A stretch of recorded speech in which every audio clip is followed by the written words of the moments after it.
Hey skiers, it's Bob with SkiEssentials.com. Welcome to our 2026 ski test.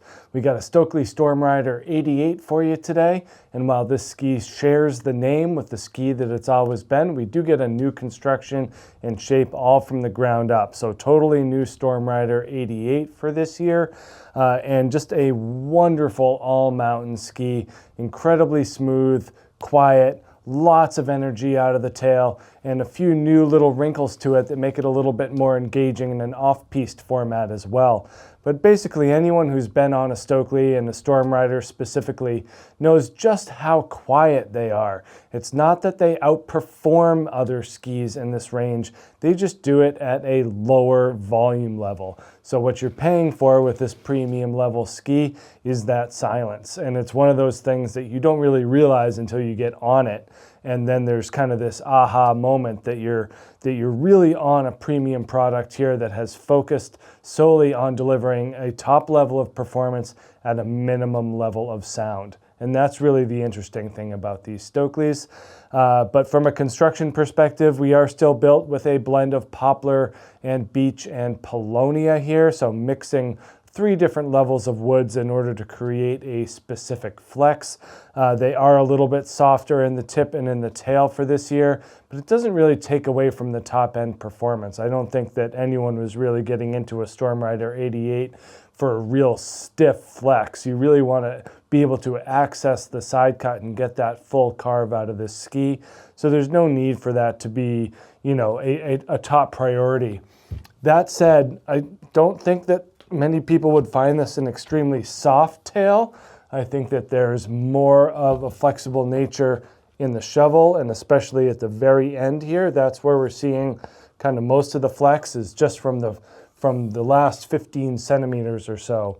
But the tail is still, I find it pretty stiff, and I think you can get kind of lulled into a false sense of security on a ski like this Stormrider because it seems like it's an easy, gentle ski, and then if you load up the tail with energy, you're gonna feel it come through.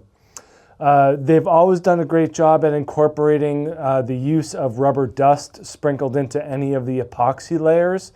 And with this new 2026 ski, they've now taken that rubber use to the next level and incorporated it into the tip overall. So you can actually feel it through the laminate here.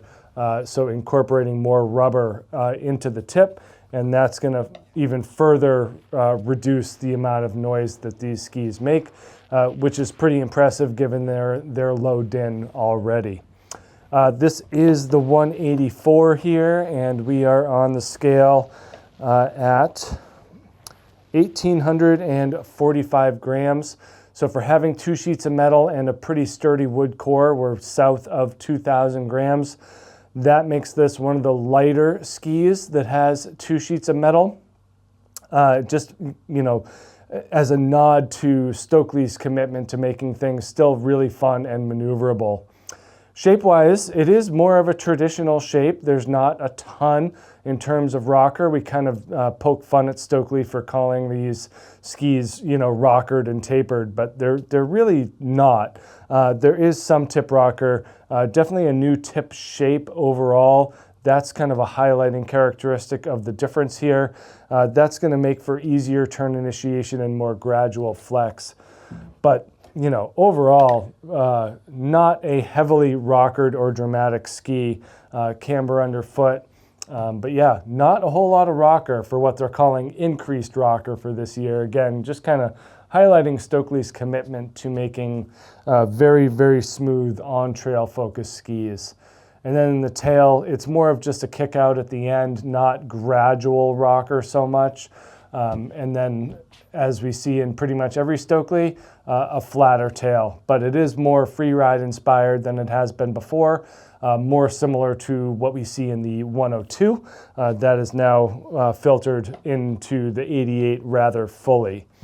But yeah, just incredible performance and stability throughout. We do have some feedback from some testers here. Chris Strong notes that this ski felt amazing on the first turns. I knew it was going to be a fun run.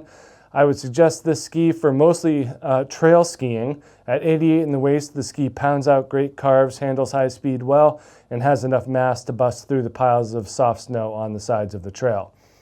Yeah, I do think that there is no denying with the tail shape and the overall kind of sturdy nature of the ski that it does work really, really well in on-trail format.